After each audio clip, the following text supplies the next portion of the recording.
પૂરતી તપાસ કરવામાં આવતી હોય છે કે એ બાળક જન્મ્યું છે એના બધા જ અંગ અવયવો અને સિસ્ટમ બરાબર છે કે નહીં. તો એમાં કેવી કેવી બાબતોની ખાતરી કરવામાં આવતી હોય છે કે બધું વ્યવસ્થિત છે કે કેમ? આજના કરંટ એરિયામાં જે આપણે કહીએ કે વિજ્ઞાન અત્યારે પૂર્વ કળાએ વિકસેલું છે. યસ. મોટા ભાગની પ્રેગ્નન્સી સુવાળ દરમિયાન ઓબ્સ્ટેટિક મિત્રો સુવાળ દરમિયાનની પ્રેગ્નન્સી દરમિયાનની સોનોગ્રાફી કરાવે છે. ઓકે. એટલે ડિલિવરી પહેલા જે બાળકનો ડોક્ટર ત્યાં ઉભો છે એને થોડીક સમજ હોય છે કે આ બાળક અંદર કેવું છે. અચ્છા. પણ એ છતાં કેટલીક વાર જે જોયેલું છે એ બહાર જુદું હોય છે. સોનોગ્રાફીના રિપોર્ટમાં ક્યારેક આપણને એવું લાગે કે સોનોગ્રાફી આવું દેખાતું હતું પણ બહાર આવતા કંઈક જુદું હોય છે. ઓકે. એવા સંજોગોમાં અમારી જરૂર પડે છે કે ડિલિવરી વખતે બાળકને બરાબર ચકાસી લેવું. રાઈટ. એટલે જે સોનોગ્રાફીની જે શોધ થઈ છે એટલે ગર્ભાવસ્થા દરમિયાન જ માના કુખની અંદર જ બાળક હોય ત્યારે જ મશીન દ્વારા ટીવીમાં જોવામાં આવતું હોય છે કે આમાં બધું જ યોગ્ય છે કે કેમ, અને એના કંઈક એમાં જો ડિફોર્મિટીઝ હોય તો એની તૈયારી ડિલિવરી વખતે જ કે બાળક જન્મતાની સાથે જ એને કોઈ સારવાર આપી શકાય એવી બધી ખાતરી એમાં કરી શકાય છે. કરી શકાય છે. બાળક બહાર આવ્યા પછી અમારે એ જોવાનું હોય છે કે ભાઈ બાળક પૂરેપૂરી રીતે વિકસેલું છે કે નહીં. ઓકે. એટલે અધૂરા મહિનાનું કે પૂરા મહિનાનું. રાઈટ. વજનમાં પ્રમાણિત છે કે નહીં. યસ. 2 કિલોની ઓછું બાળક હોય એને જુદી ટાઈપની સારવાર મળવી શકે. ઓકે. 2 કિલોથી વધારે હોય એને પૂરા મહિનાનું બાળક હોય એને જુદી ટાઈપની સારવારની જરૂર છે. બરાબર. એને મારી જરૂર જ નથી, એને માની જરૂર છે. સાચી વાત. પણ જે અધૂરા મહિના આવ્યું છે અથવા તો પૂરા મહિના એનો કોઈ તકલીફમાં છે એવા બાળકોની મારે જરૂર છે. બરાબર. એટલે બાળ રોગ નિષ્ણાત ડિલિવરી વખતે હાજર રહી બાળક પોતે પોતાના શ્વાસ પર બરાબર નભે છે કે નહીં એ જોતું હોય છે. ઓકે. માના પેટમાં બાળક છે ત્યાર તો એ માને ડિપેન્ડન્ટ છે. સાચી વાત. માના શ્વસન તંત્ર, માનું રુધિરાભિસરણ તંત્ર એ બધું આ બાળકને નભાવી રહ્યું છે. રાઈટ. હવે ડિલિવરી પછી એ બાળકે પોતાની જાતે જીવવાનું છે. એ ટ્રાન્ઝિશન જે છે એ ખૂબ જ મહત્વની ઘટના છે. યસ. એ ટ્રાન્ઝિશન બરાબર થયું કે નહીં એની જવાબદારી બાળ રોગના અથવા તો નવજાત શિશુ નિષ્ણાતોની હોય છે. બરાબર છે. ટૂંકાણમાં બાળક બહાર આવ્યું, એ રડ્યું, એનો શ્વાસ લીધો, એનો કલર બ્લુ થયો કે પિંક થયો, આ બધું એકવાર ચેક થયા પછી એને ગરમાવો પૂરતો મળ્યો. બાળક માના પેટમાં 37 ડિગ્રી ટેમ્પરેચરમાં રહેવાયેલું છે. બહાર ડિલિવરી રૂમનું ટેમ્પરેચર ઠંડીના દિવસમાં 20 ડિગ્રી છે. રાઈટ. હવે બહાર આવ્યા પછી આ બાળકને ગરમાવો જરૂરી છે. સાચી વાત. એટલે બેઝિક ટેમ્પરેચર ગણો, હાર્ટ ગણો, બ્રીધિંગ ગણો, એ બધી પ્રક્રિયા પછી તુરંત આ બાળકમાં કોઈ ખામી કે ખોડખાપણ છે કે નહીં એ ચેક કરી લેવામાં આવે છે. ઓકે. કેટલીક વાર મોની બીમારી, કેટલીક વાર નાકની તકલીફો, કેટલીક વાર ગુદાના ભાગ હોય ના હોય, કેટલીક વાર હાથ પગમાં કોઈ તકલીફ હોય, એ બધી જે ઘટના એ બધી જે તકલીફો છે એનું અમે એકવાર એક્ઝામિનેશન કરી લઈએ. રાઈટ. અને એકવાર એવું પ્રમાણિત થાય કે આ બાળક બીજી રીતે બરાબર છે, બધી રીતે કોઈ ખોડખાપણ નથી અને પોતાને જીવવા સક્ષમ છે ત્યારે અમે બને એટલું જલ્દી માને બાળક આપી દઈએ અને મધરનું ફીડિંગ ચાલુ કરાવીએ. રાઈટ. આ કામ ડિલિવરી વખતે હાજર રહેતા બાળક રોગના નિષ્ણાત અથવા તો નવજાત શિશુ નિષ્ણાતનું છે. રાઈટ. ડિલિવરી કરાવતી વખતે જે મહિલા રોગના નિષ્ણાતો છે એ તો માની બાજુ છે. સાચી વાત. એની મેરી કાઢી, ટાંકા આવ્યા, માને બીજું કોઈ બ્લીડિંગ વધારે થાય છે કે નહીં એ બધું જે ગાયનેકોલોજીસ્ટ છે ઓબ્સ્ટેટ્રિશિયન જોવાના છે. કરેક્ટ. અમારું કામ નવજાત શિશુને બરાબર સંભાળ રાખી માને છાતી પર દૂધ પીવાનું છે.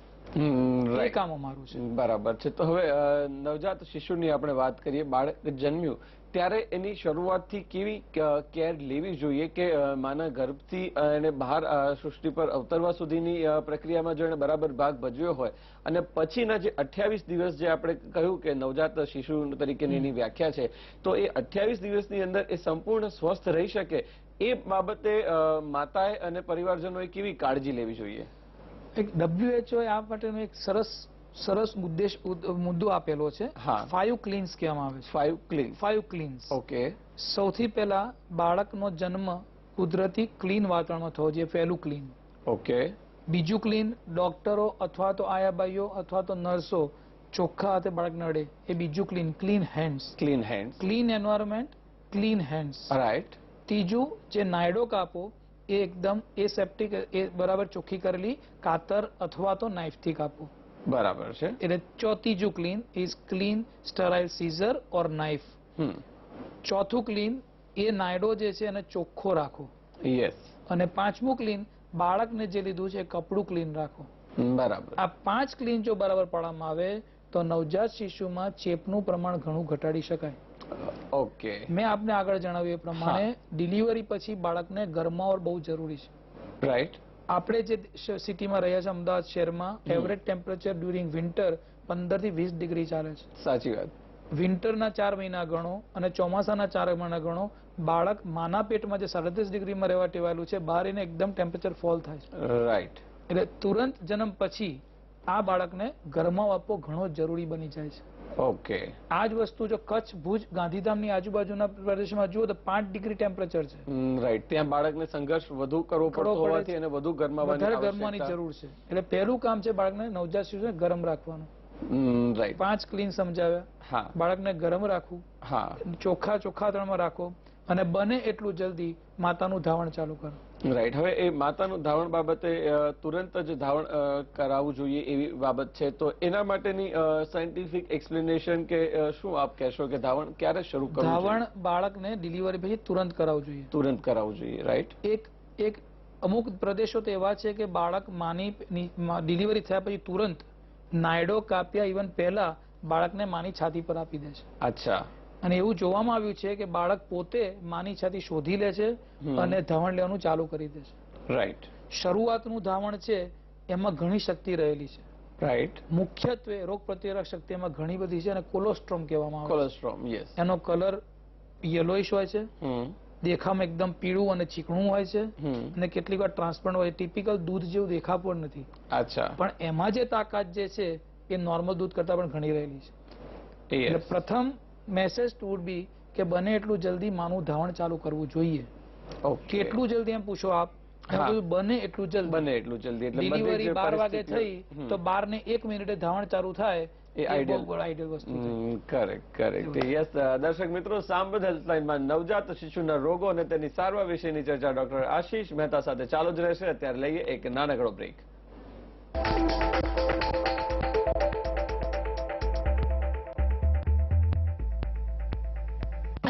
जड़ी बूटियाँ, दूध द्वारा क्षीर पाक विधि से निर्मित 5 पोषक तेलों के गुणों से भरपूर एकमात्र संपूर्ण आयुर्वेदिक तेल सीसा, जो कंट्रोल करे झड़ते बाल, कम बाल, रूसी, रुके और बेजान बाल। करोड़ों ने अपनाया, क्या आपने आजमाया? स्वादिष्ट वानगीओ जमवा माटे, सीजन में भरवा माटे अदानी मसाला स्वादना सर्जको मात्र 874 રૂપિયા પ્રતિ લાખના લોએસ્ટ EMI માત્ર ને માત્ર સ્ટેટ બેંક ઓફ ઇન્ડિયા માં. બીજી બેંકની તમારી હોમ લોન પણ SBI માં ટ્રાન્સફર કરાવી 874 ના લોએસ્ટ EMI નો લાભ મેળવી શકો છો. વધુ માહિતી માટે નજીકની SBI શાખાનો સંપર્ક કરો.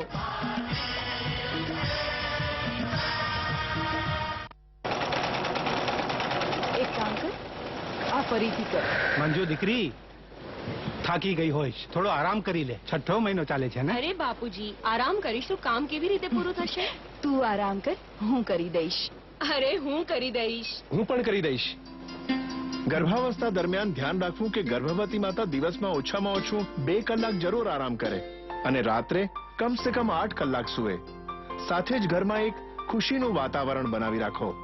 અને પેલી 4 વાતો યાદ છે ને? 1. ગર્ભવતીને ખોરાક પૌષ્ટિક. 2. પહેલું ઘાટું દૂધ છે સાચું. 3. 6 મહિના માત્ર સ્તનપાન. અને 4. પછી સ્તનપાન અને પોષણનું ધ્યાન. તો 4 વાતોથી સંબંધ જોડો. કહો કુપોષણ ભારત છોડો. Samved Hospital sets to redefine consistent medical services by the unique conversion of unrivaled medical expertise under one roof. Gujarat Imaging Center of Samved Hospital offers a wide range of radiology services like 3D MRI, 64-slice CT, CT angiography, digital X-ray, sonography, mammography with elastography, color Doppler, nuclear medicine and PET CT. Samved Urology Unit also provides lithotripsy, green light laser, holmium laser, bariatric surgery unit, laparoscopic surgery.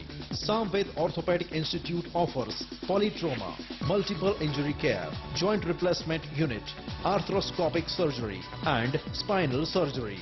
Round-the-clock intensive care unit of Samved takes personal care of patients with all categories of 60 beds. eminent, experienced doctors' team is the pillar of Samved. It enables a new level of care without doubt.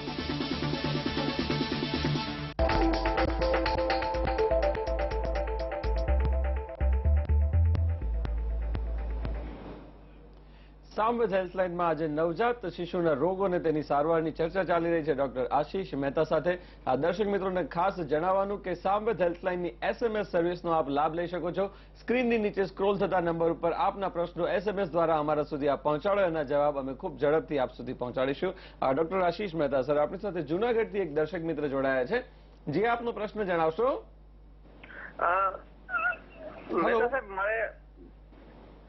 હા બોલો ભાઈ. સાહેબ મારે અરાયો જેવો બાળકને આજે 8 દિવસનું છે અને પીળી ફોડકી થાય છે. બરાબર. અને એ ફોડકી ફૂટી જાય છે, તો હવે એના માટે શું કરવું? દવા લેવાની કે એમને મટી જશે? જોડે તાવ આવે છે?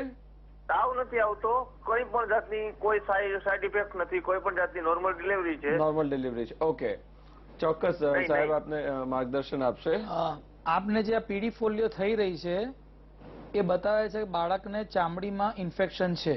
ઓકે. જો પાણી ભરેલું સિમ્પલ પાણી ભરેલું હોય તો એની ચિંતા કરવાની જરૂર નથી, પણ પાણીને બદલે પીળી ફોલ્લી હોય તો ચોક્કસ એ ભાગમાં ઇન્ફેક્શન થઈ રહેલું છે. અને જો ઇન્ફેક્શન થયું હોય તો એ ભાગને બરાબર સાફ કરવાની જરૂર છે. સિમ્પલ કોઈ પણ ચોખ્ખા પાણીથી એ ભાગ સાફ રાખો. કોઈ પણ લોકલ એન્ટીબાયોટિક લગાવી શકાય છે. કોઈ મોઢેથી કોઈ પણ જાતની દવા આપવાની જરૂર નથી. એક વસ્તુ ખાસ કહીશ કે અત્યારે બાફવાળું વાતાવરણ ચાલી રહ્યું છે. હવામાં આ વાતાવરણમાં બફારો બહુ છે, અને એટલે આવા બાળકોના જે ફોલ્ડ્સ હોય, જે ચામડીની કરચલીઓ હોય, ત્યાં અત્યારે ઇન્ફેક્શન થવાના ચાન્સીસ વધારે રહેતા હોય છે. એટલે આવા બાળકોને ગરમાવા સાથે બરાબર સાફ રાખવું જરૂરી છે. સવારના માહોલમાં આ બાળકને સાફ ના કરતા બાળક ઠંડુ પડી જાય, બપોરની ગરમી નીકળે ત્યારે એસી પંખા બંધ કરીને બાળકને સાફ કરો તો કોઈ તકલીફ નહીં પડે. બરાબર છે. 8 દિવસનું એમનું બાળક છે, તો સામાન્ય રીતે આ દિવસોમાં કેવા પ્રકારનું સ્વચ્છતા માટે જેમ પાવડર લગાવવો જોઈએ કે પાણીથી સ્પંજ કરવું જોઈએ કે કેવી રીતે એમની કાળજી દરેક દર્શક મિત્રોએ લેવી જોઈએ? સાચું કહું તો બાળકને જન્મ પછી તુરંત નવડાવવાની જરૂર નથી. બરાબર છે. બાળકને ફરતે એક વર્નિક્સ કેસિયોઝા કહે છે, જે સફેદ કલરનું ચીકણું લેયર હોય છે. યસ. અને એ લેયર એકચ્યુઅલી પ્રોટેક્ટિવ છે. બરાબર. એ નીચેની ચામડીનું પ્રોટેક્શન માટે અથવા તો થર્મલ બેરિયર માટે બહુ મહત્વનું છે. યસ. તાપમાનમાં ઇમિડિયેટલી આફ્ટર ડિલિવરી બાળકને ખાલી ચોખ્ખા કપડાથી સાફ કરો. એ વર્નિક્સ કેસિયોઝા કાઢવાનો પ્રયત્ન ના કરો. બરાબર છે. બાળકનો જે નાયડો સુકાય લગભગ 2 થી 3 દિવસે, ત્યારે જ બાળકને સ્પંજ અથવા તો બાથ આપવાની જરૂર છે. ઓકે. શરૂઆતના દિવસોમાં તુરંત બાળકને સાફ કરી નવડાઈ ધોડાઈ ચોખ્ખું કરી બાળકના સગાઓને આપે છે, એ પ્રથા ખોટી છે. બરાબર. બાળકને નવડાવવાની કાંઈ જરૂર નથી. માનું પેટ ચોખ્ખું છે, એના જે કુદરતી પેટી ભગવાને કોઈ બનાવી નથી, એ પેટીમાંથી બાળક ચોખ્ખું બહાર આવ્યું છે. તમે એને બગાડો છો, ભગવાન તો ચોખ્ખું બહાર આપતા હોય છે. સાચી વાત છે. હવે સર આપણે એક વાત કરીએ કે ઘણા વખત જે આ 40 અઠવાડિયાનો યોગ્ય સમય કીધો કે ગર્ભાવસ્થા 40 અઠવાડિયાની હોય, પણ ઘણી વખત બાળકો એનાથી વહેલા અવતરી જતા હોય છે, વહેલા જન્મ લેતા હોય છે, તો એને પ્રી મેચ્યોર ડિલિવરી છે 37 વીકથી વહેલા. તો એ પ્રકારની ઘટના બનતી કેમ હોય છે? બાળક વહેલું જન્મે એના કારણો કયા? બહુ સરસ ક્વેશ્ચન પૂછી રહ્યો છે. પૂરા મહિને 40 અઠવાડિયા કહેવામાં આવે છે. 37 અઠવાડિયા પછી બાળક બહાર આવવા માટે તૈયાર થઈ જાય છે. 37 અઠવાડિયા પછી બાળકને માની મેલી દ્વારા પોષણ મળતું ઓછું થવા માંડે છે. ઓકે. અને એટલે નેચરનો કોલ છે કે ભાઈ હવે ત્યાંથી પોષણ નથી મળતું, બહાર નીકળો અને જાતે ખાવા માંડો. બરાબર છે. 37 અઠવાડિયા પહેલા જયારે બાળક બહાર આવે છે ત્યારે આપણે અધૂરા મહિનાનું બાળક કહેવામાં આવે છે. ઓકે. અને એ કોઈ પણ કારણસર બાળ આવે છે. અચ્છા. 3 કારણ મહત્વના હોય છે. એક માતાનું પોતાનું કારણ, કે માતાને કોઈ રોગ થયો હોય એને કારણે આવું થઈ શકે. દાખલા તરીકે માતાને કોઈ ઇન્ફેક્શન થયું, છેલ્લા મહિને શરદી તાવ થઈ ગયા, મેલેરિયા થયો, કોઈ પણ યુરિન ટ્રેક ઇન્ફેક્શન થયું, કફ શરદી થઈ ગયા, તો એ કારણસર બાળક પર અસર થતી હોય છે અને પહેલી ડિલિવરી થઈ જતી હોય છે. અચ્છા. કેટલીક વાર ગર્ભાશયની રચનામાં તકલીફ હોય છે. ઓકે. નીચેથી મુખ ખુલી જવું, તો ગર્ભાશયમાં ચેપ લાગવો, કોઈ પણ ગર્ભાશયની અંદર એન્ટીપાર્ટમ હેમરેજ કે બ્લીડિંગ થઈ જાય, એ બધા કારણસર અંદર બાળક મૂંઝવણ અનુભવે છે અને બાળક બહાર આવવા પ્રયત્ન કરે છે. ઓકે. ત્રીજા કારણમાં બાળક પોતે તકલીફમાં હોય છે. અચ્છા. બાળકને કોઈ જન્મજાત તકલીફ હોય અને એને કારણે હવે ટાઈમ થઈ ગયો એટલે બહાર આવી જાય છે. આ બધા કારણસર પૂરા મહિનાના બદલે અધૂરા મહિને ડિલિવરી થાય છે. ઓકે, તો જે ઈશ્વરે યોગ્ય સમય એનો નિયત કર્યો છે કે 37 અઠવાડિયા પછી 40 અઠવાડિયા સુધી, પણ એનાથી વહેલું જો બાળક જન્મ લે તો એ બાળક બચી શકે કે કેમ, અને કેવી રીતે એને બચાવી શકાય? ચોક્કસ બચી શકે. ઓકે. અને મેં આપણે આગળ પણ વાત થઈ કે અત્યારે વિજ્ઞાન એટલું બધું આગળ વધી ગયું છે કે ધીરે ધીરે એવું થઈ ગયું છે કે હવે બાળક બહાર તૈયાર કરીને અંદર મૂકવાનો વખત આવી ગયો છે. જે આપણે ટેસ્ટ ટ્યુબ પ્રેગ્નન્સી કહીએ કે સરોગસી કહીએ કે બહાર બીજ બને છે અંદર મુકાઈ રહ્યું છે. બરાબર. એ એક એક્સ્ટ્રીમ એ થઈ રહી છે. હા, પણ માની કુખ એ માની કુખ. બરાબર છે. એના જેવી કાચની પેટી દુનિયામાં ક્યાંય બની નથી અને બનવાની નથી. સાચી વાત. એટલે નવજાત શિશુ નિષ્ણાત તરીકે અમે એમ જ કહીએ કે ભાઈ સારામાં સારી સેફેસ્ટ જગ્યા તો માનું ગર્ભાશય જ છે. બને તો એને વહેલું બહાર ના કાઢો. રાઈટ. અમે બેઠા છે, વિજ્ઞાન છે, બચાવીએ છે, બધું બરાબર છે. હા, પણ જે માની કુખ છે એનો કોઈ અલ્ટરનેટિવ નથી. સર, આપણે ચર્ચા આગળ ચાલુ જ રાખીશું. એક કોલર જોડાયા છે જુનાગઢથી. જે આપનો પ્રશ્ન જણાવશો. હેલો. હેલો. હા સર, ભાવેશ અગ્રવાલ જુનાગઢ થી બોલું છું. બોલો ભાવેશભાઈ. મારી મમ્મી 1 મહિનાની માથે 10-15 દિવસની થઈ છે.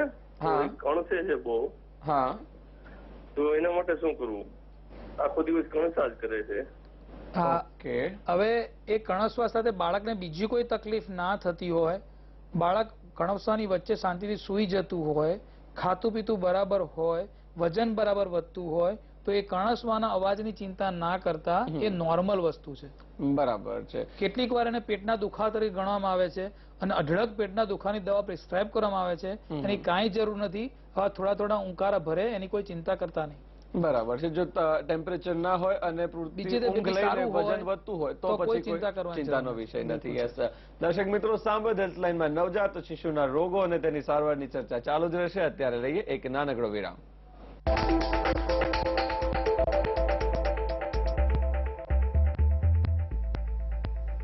18 जड़ी बूटियाँ, दूध द्वारा क्षीर पाक विधि से निर्मित 5 पोषक तेलों के गुणों से भरपूर एकमात्र संपूर्ण आयुर्वेदिक तेल सीसा, जो कंट्रोल करे झड़ते बाल, कम बाल, रूसी, रुके और बेजान बाल. करोड़ों ने अपनाया. क्या आपने आजमाया? अपने बालों को रोज नहलाए, लेमोस कंडीशनिंग शैम्पू से हवा में लहराए, सुबह से शाम तक रहो स्टाइल में. लेमोस कंडीशनिंग शैम्पू को रखो माइंड में.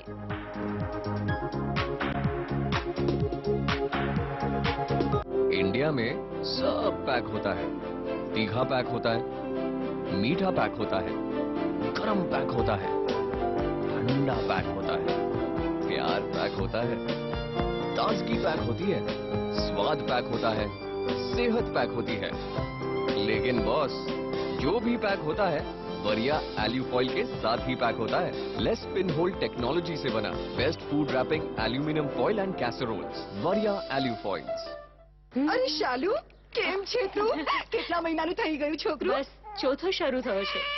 તરસ બરસ લાગી હશે આને. પાણી બાળી પીવડાવ. અને હા, ઉપરનું દૂધ તો પીવડાવે છે ને? ના.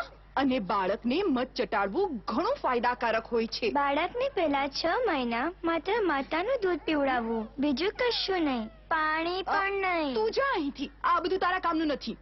નાની માં. પિંકી સાચું કહે છે. જન્મ પછી પહેલા 6 મહિના સુધી બાળકને માના દૂધ સિવાય બીજું કશું ના આપવું જોઈએ. પાણી સુદ્ધા નહીં.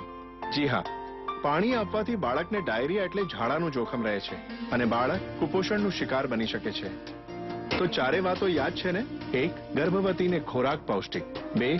પહેલું ઘાટું દૂધ છે સાચું. 3. 6 મહિના માત્ર સ્તનપાન. 4. પછી સ્તનપાન અને પોષણનું ધ્યાન. તો 4 વાતોથી સંબંધ જોડો. કહો કુપોષણ ભારત છોડો.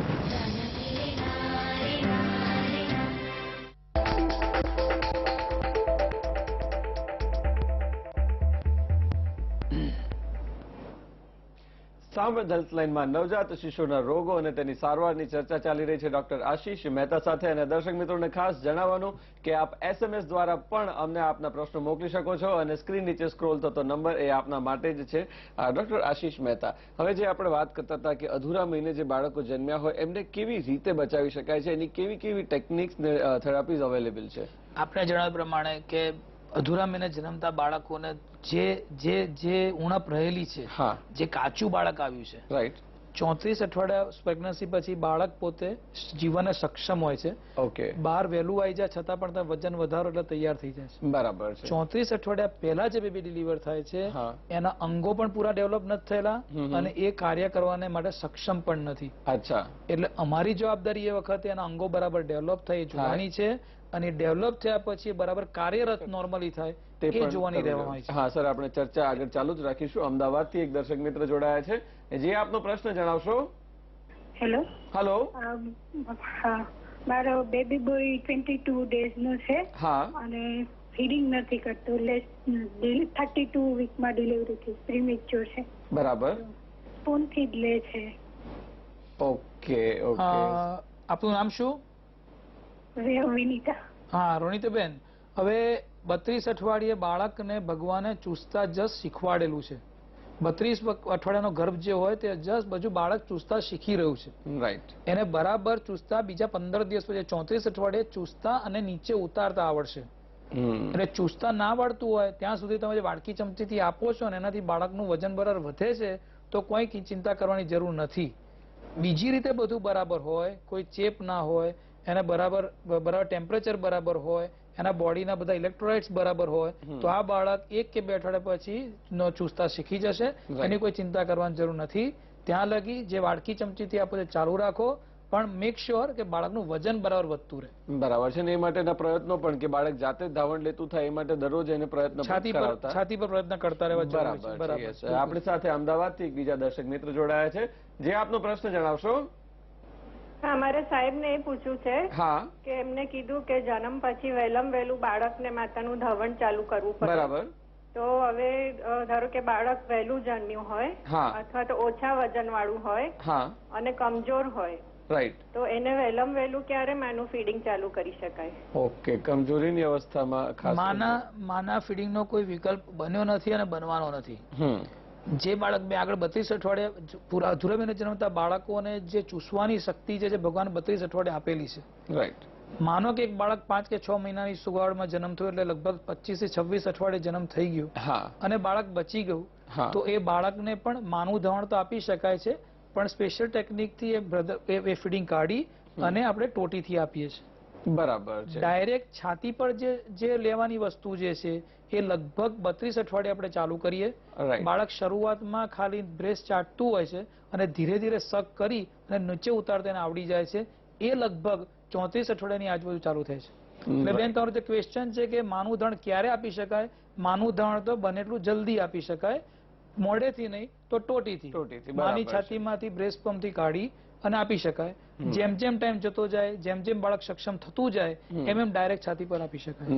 રાઈટ. હવે અગાઉ આપણે જે ચર્ચા કરી રહ્યા હતા કે કેવી પદ્ધતિઓથી ઓછા વહેલા જન્મેલા બાળકને આપણે સારું રીતે કાર્યરત કરી શકીએ. આ બધા બાળક જીવવા માટે એક સારા પ્રાણવાયુની જરૂર છે. ભગવાને પ્રાણવાયુ નામ એટલા માટે, પ્રાણ જે વાયુથી પ્રાણ પૂરાય છે પ્રાણવાયુ છે. યસ. અને પ્રાણવાયુ બોડીમાં ફેફસાથી જઈ રહ્યો છે. રાઈટ. જીવવા માટે સારા ફેફસાની જરૂર છે. બરાબર. એટલે તુરંત જન્મ બાદ આ બધા બાળકોના ફેફસા બરાબર ચાલે છે કે નહીં એ જોવું જરૂરી છે.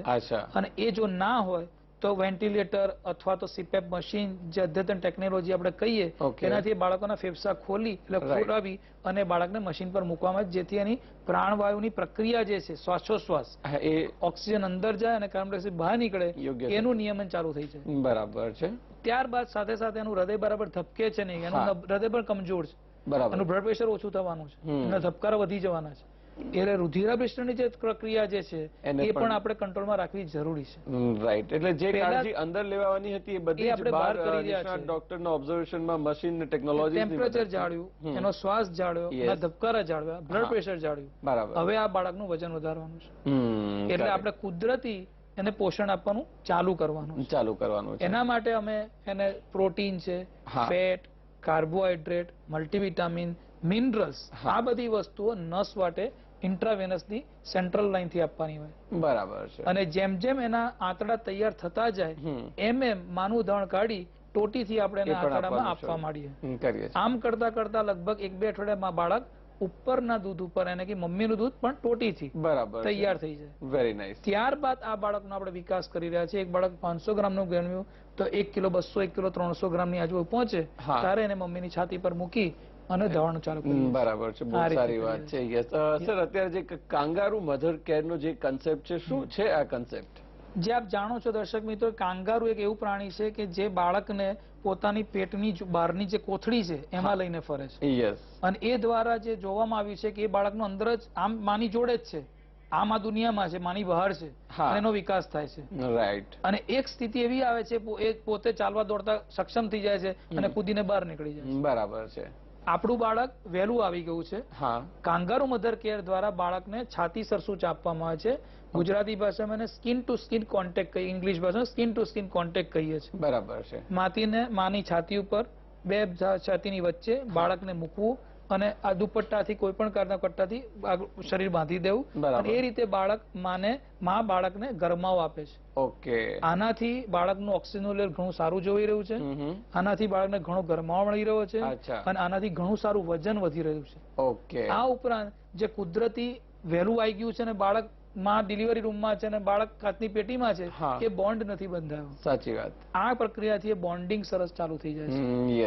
બાળકને ખબર પડે છે મારી માં છે, માને જે માતૃત્વનો જે અનુભવ થવો જોઈએ એ થઈ રહ્યો છે. આ આખી વસ્તુને કાંગારૂ મધર કેર કહેવામાં આવે છે. ખૂબ જ સારો કન્સેપ્ટ છે. એટલે આવનારું બાળક એના અસ્તિત્વના આધારની જેટલું નિકટ રહે છે એટલું ઝડપથી એ આ વાતાવરણમાં પોતે સક્ષમ થઈ શકે છે. યસ દર્શક મિત્રો, સાંભળ હેલ્પલાઇનમાં આજે નવજાત શિશુને થઈ શકતી તકલીફો અને એના માટેની ઉપલબ્ધ સારવારની ખૂબ જ મહત્વની ચર્ચા થઈ ડોક્ટર આશીષ મહેતા સાથે. આપના વધુ પ્રશ્નો અમને ઈમેલ દ્વારા પણ મોકલી શકો છો. સ્ક્રીન ઉપરથી અમારું ઈમેલ આઈડી samvedhelpline@gmail.com નોંધી લેશો અને સ્ક્રીનની નીચે સ્ક્રોલ થતા નંબર ઉપર SMS દ્વારા પણ આપના પ્રશ્નો આપ અમારા સુધી પહોંચાડી શકો છો. ડોક્ટર આશીષ મહેતા સર, આપણે આજે કાર્યક્રમ પૂરો કરીએ પહેલા એક વાક્યમાં આપ દર્શક મિત્રોને કોઈ ટીપ આપવા માંગતા હો નવજાત શિશુની કાળજી સંબંધે તો શું કહેશો? નવજાત શિશુ પૂરા મહિને કે અધૂરા મહિને જ્યારે પણ જન્મે છે તેણે દુનિયા જોઈ નથી. આપણી એક તબીબ અથવા તો એક નાગરિક તરીકેની ફરજ છે કે એ બાળકને સારી દુનિયામાં સારી રીતે જીવાડવું. શરૂઆતમાં એ આપણે એનો હાથ પકડીશું, પછી આપણે એના હાથથી જીવીશું. બરાબર છે. યસ, ખૂબ જ મહત્વની વાત છે. આપણે જે દર્શક મિત્રોને સંદેશ આપ્યો, મને આશા છે કે સારા સમાજના નિર્માણ તરફ આ સંદેશ લઈ જશે. આપનો ખૂબ મહત્વનો સમય અને ખૂબ જ સારું નોલેજ બધા સાથે શેર કરવા બદલ થેન્ક યુ વેરી મચ.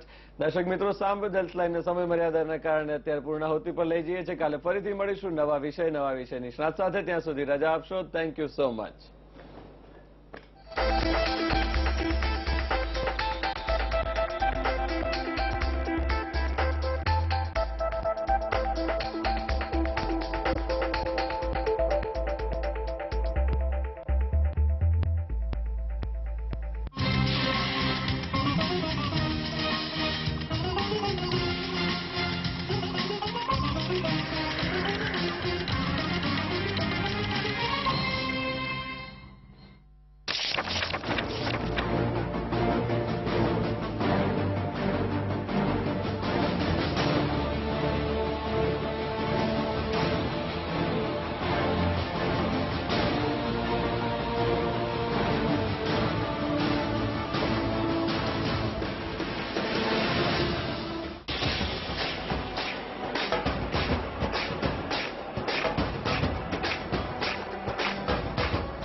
મહત્વના સમાચાર જામનગરથી. MiG-29 વિમાન દુર્ઘટનાગ્રસ્ત થયું છે. જામનગર અને ખંભાળિયા વચ્ચે આ વિમાન દુર્ઘટનાગ્રસ્ત થયું છે.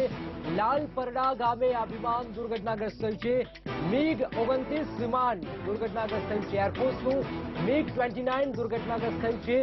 એરફોર્સનું હેલિકોપ્ટર સાથે ઘટના સ્થળે પહોંચી ગયા છે. એરફોર્સના અધિકારીઓ ઘટના સ્થળે પહોંચી ગયા છે. યાંત્રિક ખામીના કારણે ફાઇટર પ્લેન દુર્ઘટનાગ્રસ્ત થયું છે. પાયલોટનો આબાદ બચાવ થયો છે. પાયલોટને સામાન્ય ઈજા પહોંચી છે. આ ઉપરાંત પણ 4 લોકોનો પણ આબાદ બચાવ થયો છે. તો જામનગર ખંભાળિયા વચ્ચે વિમાન દુર્ઘટનાગ્રસ્ત થયું છે. એરફોર્સનું આ વિમાન હતું MiG 29 વિમાન. જામનગર અને ખંભાળિયા વચ્ચે દુર્ઘટનાગ્રસ્ત થયું છે. ભાઈ શકે અમારા સંવાદદાતા જામનગરથી રવિ જોડાય. રવિ, શું વિગતો મળી રહી છે હાલમાં? જી રવિ. 1 કલાક પહેલા